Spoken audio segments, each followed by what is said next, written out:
What are your thoughts on the case? I mean, first, being that I work in academics at a college, we pay attention, especially when there's violence associated with universities and colleges. It's tragic. I've got young kids in college. It always reminds me of that those are not always the safest environments. They are safe. We expect them to be safe. But at the same time, we realize that there's a world out there, and there are people sometimes that are, meaning to do harm to our children. And that's always concerning to me.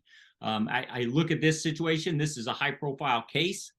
And I'm always looking to get that information, with a homicide or multiple homicides in this case. We expect to see, results fairly quickly. It doesn't always happen. But we expect that law enforcement, federal agencies get involved, and there are those suspects that are close to the victims, whether they're family, associates, classmates. Somebody close to the victim tends to be the most probable subject at the beginning.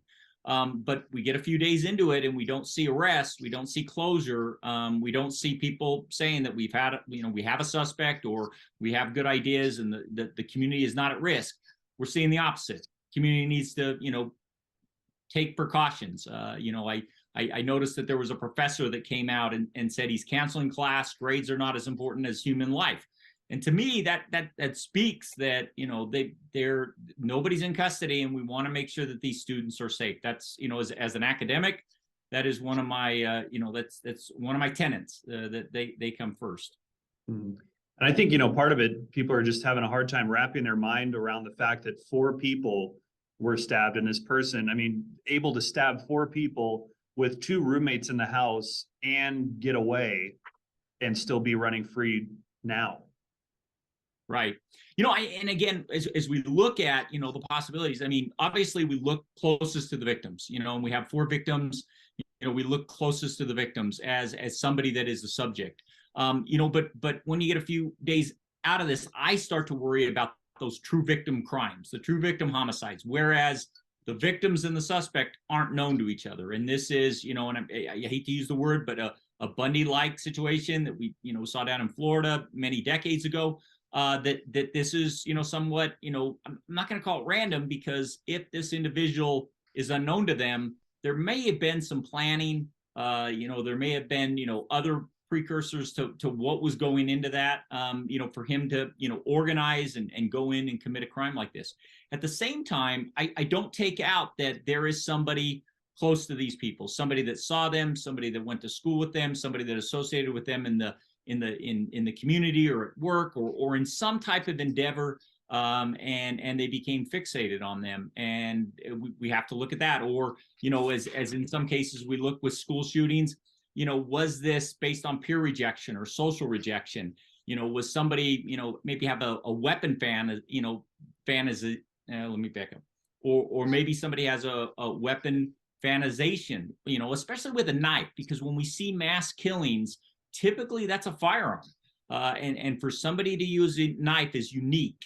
I think that if this is somebody in the community that is still there, the police are probably going out and talking to people and saying, who may have felt a social or peer rejection from one or all of these individuals, who may have been talking about, morbid things or fascinated with knives, and other things that may be something that law enforcement is going to want to focus on. And when we talk about the FBI's involvement and the capacity that they have to, again, look at the psychology of the suspect and the crime scene, the victimology, these are things that they're going to be examining and following up on.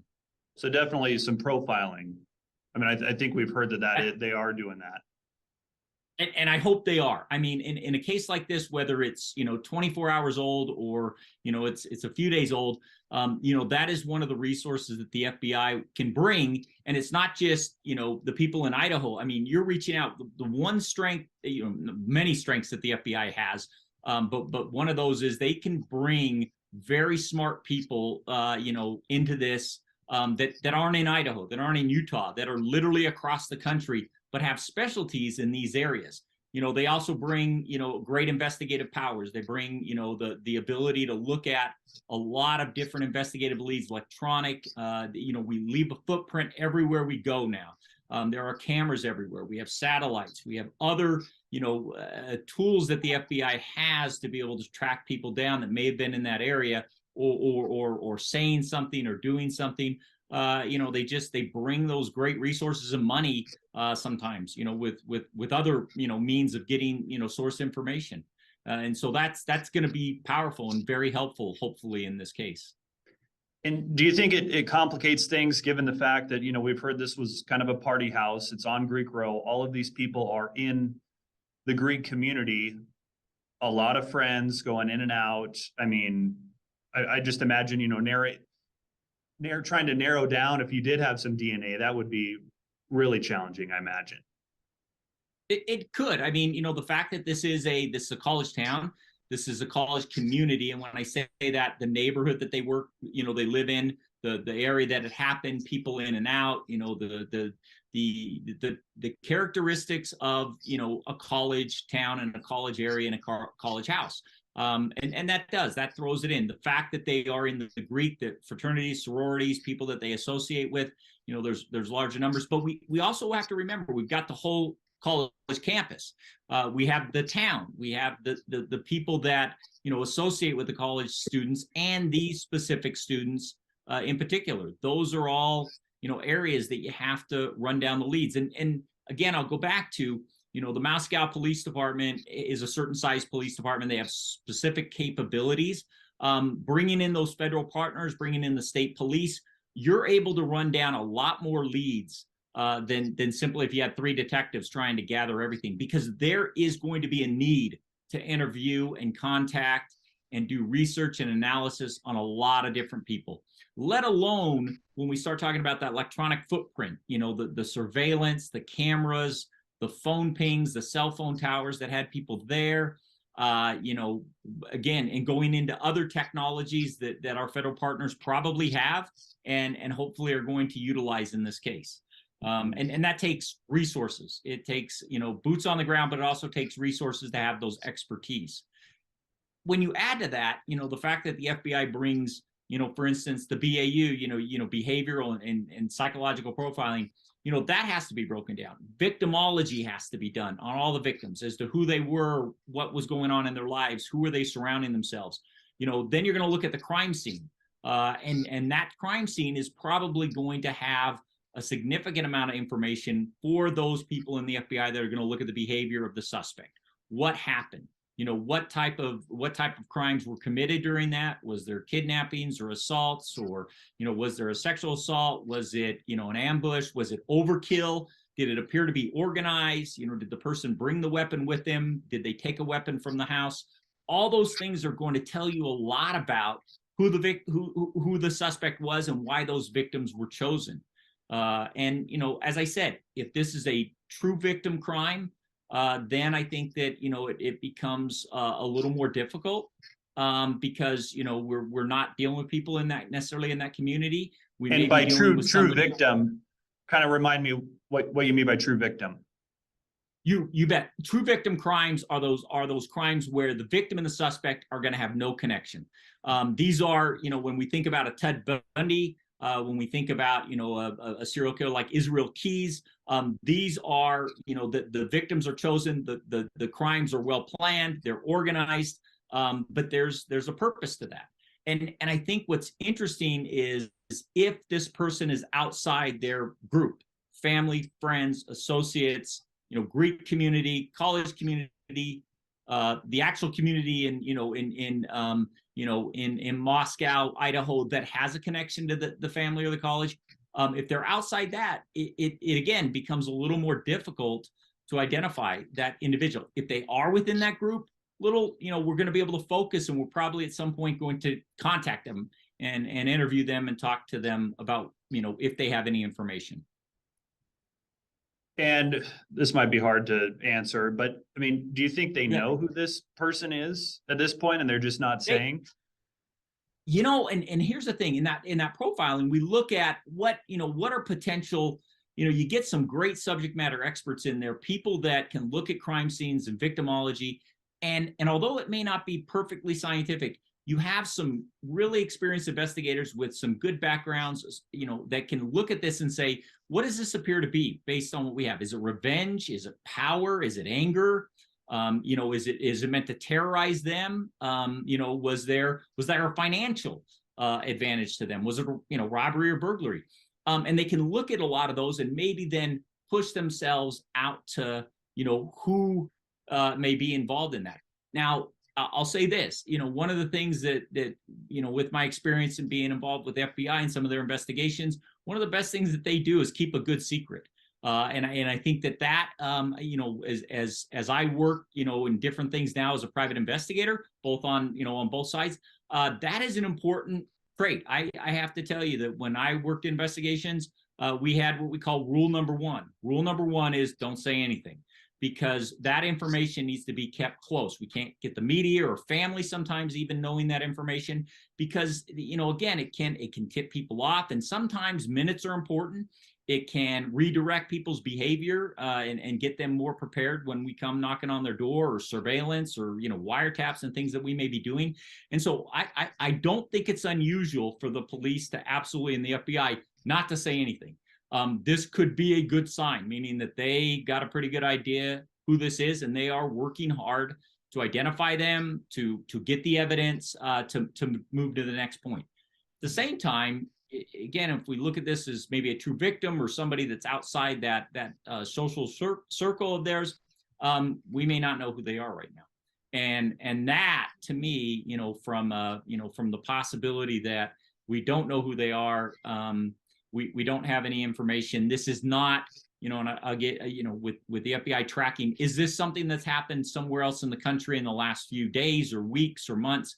Is this, method that they used, or is the MO in this case similar to one other one, that, or multiples? It may be. And then we have to worry about serial killers or spree killers. But, again, I as what they've put out right now, I think there's going to be somebody closer in the community. I think it's going to be somebody that may not necessarily be close to them, but close enough in that circle that they're going to be able to identify and then move forward with hopefully putting together a good case, so that they can make an arrest and then move on to prosecute and get justice for these kids. Yeah, and they have called it. They repeatedly have called it a targeted attack. Right. So what does that tell you? That like you said, it's someone within their. It's probably somebody that is going to be in that circle. Doesn't mean that they're right up against them. We when we look at homicide cases, violent crime cases, a lot of time, we have to go one step away. A spouse, a family member, then we move a little bit further away. Associates and friends, neighbors, coworkers, classmates. Then we move a little bit, further away. Ex-boyfriends, girlfriends, ex-spouses, people that we dated. And again, when they say, when they make a statement like that, then you look at what is the motive. Is it revenge? Is it, peer rejection, social rejection, and especially within those Greek communities where people are either in or they're out. And that, especially at a college age, that can maybe, put out maybe an anger that goes, and then, maybe a terror response, meaning that, I want to terrorize somebody. I want them to make them pay. And so I think those are, when we look at the revenge, the power, the anger, or, maybe causing terror, those may be some of the motivations to somebody closer than a random true victim crime, meaning that the individual is passing through, or the individual may be from the area, but, not connected to the victims. Those are, good possibilities at that point, especially if that is what we're hearing from law enforcement at this time. And again, what does it tell you, given the fact that this person used a knife? That, it's interesting, because when we have multiple killers or mass killings, we have, we've had, school shootings or school deaths where we have a school place or workplace, but higher probabilities it's going to be a gun. The fact that it's a knife may tell us, that this is more personal. It may mean that the individual, could be as simple as the individual doesn't have the capacity to possess a gun. They're restricted. They don't have the ability to get a gun. They can't afford to buy a gun. It may have been, again, if we're looking at maybe a revenge type of thing, it may have been something that was meant to be scary, and it cascaded. and that was the only weapon that they had on him. You know, when we see brute force and knives, sometimes those are disorganized in the sense that the individual uses that knife or a blunt force that they find at the scene, you know, at that time. Opportunistic, you know, meaning that I'm coming in the house to burglarize it or commit a theft, and I get caught, and my only, you know, weapon at that time is a knife. But I do say there's a violence and a terror when a knife is used. Especially with the fact that 4 people were killed, not 1. Do you think this suspect should be scared at this point? You know, it depends. And I always say that, you know, with some, if this is, and again, if this is somebody that has done this before, they're organized, they are in that group of what we would consider a serial killer. I think the fact that they haven't been discovered is part of what I think empowers them. And it, you know, is concerning to us. So if that's the category of person, they're probably less, you know, because of their, you know, their confidence, their, you know, antisocial behavior, some of the traits that go along with people that are involved in those kind of crimes. I don't think that they're too worried. I mean, when we look at, you know, successful serial killers that avoid law enforcement for a period of time, that's one of the things that they really, you know, kind of, that's a trait that they set themselves up so there's a low probability that they're going to be discovered right away. You know, but eventually good police work, the you know, citizens involved in making comments about what's going on, and a little bit of luck. I always think, you know, you know, you can only be so good, and luck always runs out. And that's what we sometimes hang our hat in law enforcement is success with.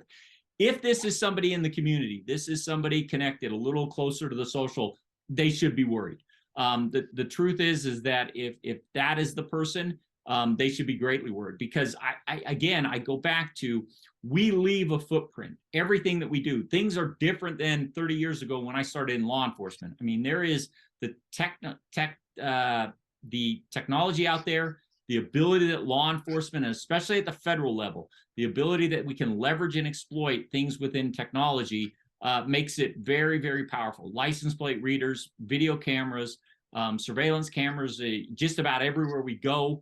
People, you know, people are out and about on social media. They're taking pictures, they're taking videos, and they don't always realize that that picture has somebody in the background or has a timestamp or a place. You know, the fact that wherever we go with our phones, we're leaving a physical, you know, footprint. You know, I think an Idaho case that is a good example is, it takes some time, but, you know, with the Daybell case over in eastern Idaho, you know, the FBI sat down and they were able to put together, you know, literally second by second cell phone locations of where people were on a specific date and time. You know, we have to remember that we have satellites, a lot of satellites, private and public satellites that are flying over, taking pictures all the time. And those pictures can be used as a resource for law enforcement to track people down and see who was in the area and, you know, who was moving and how things changed. All those resources are there. And so when I say this is a local person, you know, these are things that are going to be looked at. The fact that it's a knife, I think, is also important. If that person is local, you know, the question that I would be asking, you know, significantly in the college community and the community around there, anybody fixated with knives, anybody fixated, you know, with the knife that they've mentioned that they're looking for is a military, you know, style knife. So who's got a fascination with the military, especially somebody that's not in the military, failed military, maybe tried to get in, but for various reasons couldn't. But they still may be fascinated with with that weapon, because that's a unique weapon that people may use. Idaho's a hunting state, and so, you know, knives are not uncommon with regards to, you know, the recreating and that. But that knife, I think, is unique. If that is in fact the style of knife, I think it's a unique knife, and it tells us maybe a little bit about who that person is that has it. And you've kind of touched on this earlier, but just kind of explain to people, you know, what are detectives, investigators, what are they doing right now? You know, I think that hopefully the victimology of all 4 people was a real highlight at the beginning. The fact that they've got multiple resources, state police, FBI, you know, we can do multiple things at one time. We're running down the victimology. We are doing analysis of the crime scene. That crime scene is telling us a lot about what happened. What was the sequence of what happened? what type of other activities occurred before or after. Were the bodies staged after they were killed? Were the bodies, in any way, manipulated? Was there assaults on the bodies? What happened? The defensive wounds, what were people aware of what was going on? And were they trying to defend themselves? Was there a fight? The thing about knives is, with a lot of knife wounds, once you stab, unfortunately, liquid starts to get on the knives. And as people stab, it's not uncommon for the knife literally to slip and cut the suspect's hand. And so if that happened, we're going to have, blood and DNA mixed in. And so, it's going to be very important as they analyze the blood. Is there a mixture of not the victim's blood versus maybe getting the suspect's blood? Was there blood, did we find droplets as the person left the house and outside? Those are going to be critical because they're going to tell us, what happened. I think, the question of the detectives and the FBI is going to say, was this an organized crime scene or was it disorganized? Was this planned, unplanned, or was it a mix? Were the things that are actually, within the traits of what happened, are there mixed? And then, really trying to focus on what was the motive? Was there overkill in how many, stab wounds these people, made? Was there stab wounds specifically to the chest, the neck, and the head, which would tell us about maybe some anger, some rage that the subject had at those people, or at somebody else that may have been, that they may have been targeting. Sex assault, unfortunately, is, one of those determining factors as to, was there any, type of assault beforehand? And if there was, they did rule out sexual assault. That they said that they didn't find any evidence of that. So that's good. And so again, because, with sex assault homicides, there's a lot of literature out there, but, again, what I teach and what kind of foundation, what I have is there's 4 types of suspects there. And so when you have a sex assault homicide, you're going to focus on 4 types of suspects and who fits into those categories and those traits and those personalities. The fact that there's not, again, goes back to what is the motivation? Revenge, social rejection, anger, power, money, financial, profit, and like I said, human behavior. And that's the FBI with the behavioral analysis. The FBI is looking at this from what are common human behaviors that these suspects have. It's not always perfect, but we are able to take human behavior, and in a lot of cases, those things replicate themselves in these crimes. And we're able to find, and that's, again, where we're finding some of those personalities. It's not scientifically perfect. There are, high probabilities, low probabilities, medium probabilities that we may have. And we sometimes know that even though we think it's this person, when we actually retrospectively go back, we were off and wrong. And I think the FBI has done a good job from when my dad was in there in the 80s doing this till now, is that they go back and they see what did they miss. And they learn from that. And there's great lessons learned. And I think in this case, the nice thing is that we have a lot of experience probably with the FBI and the local police and the state police. And they're probably using every tool on their tool belt to find out who did this. And what does it tell you that, there's been crime tape at this house since Sunday and they're still there processing this scene? Yeah, I teach investigations, and this is one of those things that, when I work on the defense side of things as a defense investigator, you get a first time first. And I teach that in my investigations class. You only get a first time first. If you walk away from that scene and think, oh my goodness, we got to go back, there's a possibility that somebody's altered it, tainted it, removed something. Don't give up the scene until you have to. That's, one of the things that I sometimes see, and this is a big case, and I don't think they would do it, but in other cases, law enforcement gives up the possibility of gaining more evidence, or, just kind of engages in a mediocre investigation and leaves things, and then maybe comes back later. And, throughout my career, I saw that happen where, we release a scene and a few hours later, somebody's calling us and saying, hey, I found something. That is not good for your investigation. And so the fact is, hold that scene as long as you need it. It could be a day, it could be 5 days, it could be 2 weeks. Hold it, because as we look, we may not have got it on the first look, but we still own that scene. It's not tainted, and we can go back in there and collect that evidence as if it's the first time. First time first.